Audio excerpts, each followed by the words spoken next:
ഇപ്പത്തെ പണിക്കാരൊക്കെ 9 മണിയായിട്ട് നോക്കിയാ മതി. ആ എങ്ങനെ ഞമ്മക്ക് മുതലാകുക?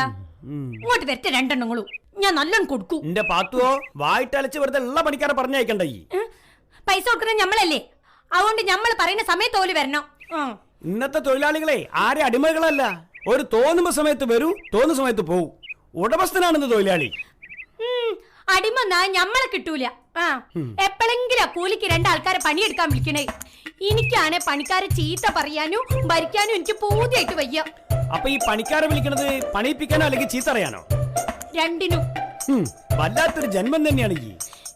എനിക്ക് ഏടെങ്കിലും ഒക്കെ ആളാണ്ടേ. ഇവിടുത്തെ എസ്ഐനെ ചീത്ത അറിയാൻ പറ്റുമൊക്കെ? ഞാനും എന്തെങ്കിലും ഒക്കെ ഒരു സംഭവം എനിക്ക് തോന്നുന്നത് ഈ പണിക്കാരെ ചീത്ത അറിയുമ്പോഴാ. ഇങ്ങനെ ചെയ്യാൻ പറഞ്ഞത്, അങ്ങനെ ചെയ്. അതെടുത്ത് അങ്ങോട്ട് വെക്കേ. ഓനൊക്കെ ആരാടോ പണിക്ക് വിളിച്ചത്? ഇങ്ങനെയാണെങ്കിൽ നാളെ മുതൽ ഇവനെ പണിക്ക് വിളിക്കണ്ട കേട്ടോ. ഇങ്ങനൊക്കെ പറയാൻ എന്ത് രസാണ്.